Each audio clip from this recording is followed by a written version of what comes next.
So a person's rage can be triggered by something relatively minor, but all of a sudden this lava flow just explodes out of you.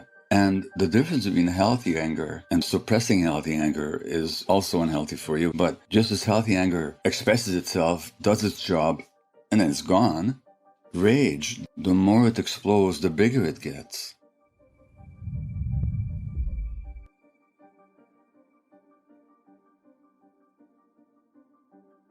There was a great neuroscientist, his name was Jaak Panksepp, who tragically died a few years ago of cancer. And he distinguished a number of brain systems that we share with other mammals.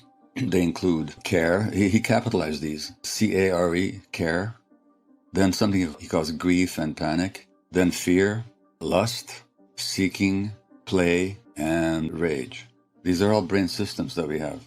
They're all necessary for mammalian life. They're all necessary. By rage, he means the anger that arises when our boundaries are being transgressed. If I were to infringe on your boundaries, either physically or emotionally, the healthy response for you is to mount an anger response. No, get out. Stay away. That's healthy. Healthy anger is in the moment. It protects your boundaries, and then it's gone. It's not necessary anymore. However, if your boundaries were infringed as a child, but you could not express it, it doesn't disappear. It gets suppressed. It becomes almost like a volcano that's gurgling and bubbling inside you. Now, why did you suppress it? Now, when that's happening to a small child, the last thing you can afford is to be angry. Because if you get rageful at the boundary invasion, you're going to get hurt even more.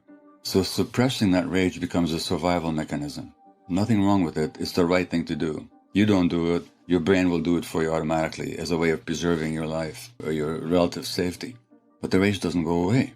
What happens then later on as an adult, something triggers you, and all of a sudden it just explodes out of you, and you have no control over it. Now it's no longer a response, a healthy response to the present moment. And the difference between healthy anger and suppressing healthy anger is also unhealthy for you. But just as healthy anger expresses itself, does its job, and then it's gone, rage, the more it explodes, the bigger it gets. So that's the difference between healthy anger on the one hand, which is essential boundary defense. And by the way, so much parenting advice in this culture tells parents to force kids to suppress their anger. Really both experience. Look, if you're going to punch a human being and there's a pillow to punch instead, better to punch the pillow. No question about that. But as a technique of dealing with it, no, that's not how you learn to process that rage, because it needs to be processed. I would encourage you to fully experience the body experience of rage, what's happening in your body. And you'll find that it's not just an idea in your head, it's something that dominates your visceral experience of yourself.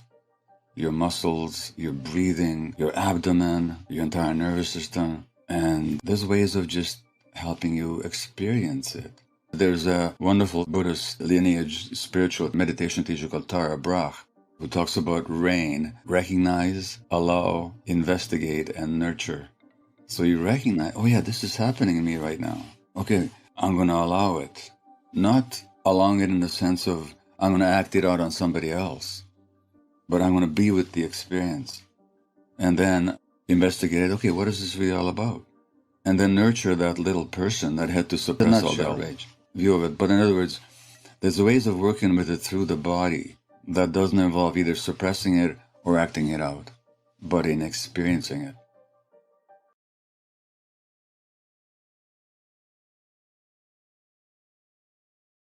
If I were to become abusive towards you right now in any way whatsoever, you'd have fear there for sure. You'd also have a whole dose of healthy anger that would say, stop it, get out of my space, get out of my face. You know what?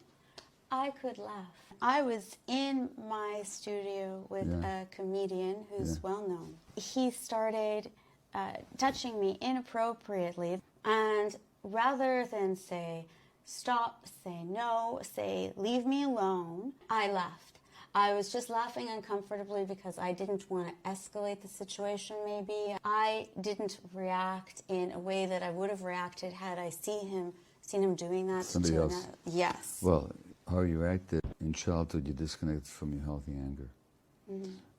Because what would have happened to you if you had been angry as a kid?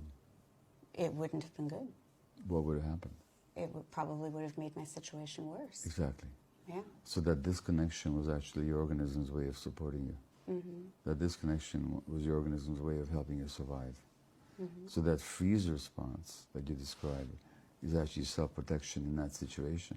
The trouble is that once we react that way, it gets wired in and becomes our default mode.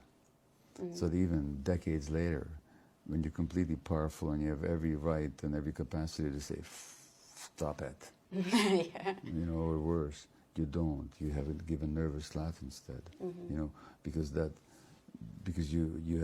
to survive you had to freeze your anger, and so therefore when you need it, it's not available for you, and that's what that disconnection is all about. So initially that disconnect is protective.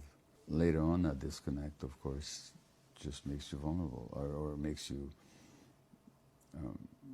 you know what, the predator, they always know.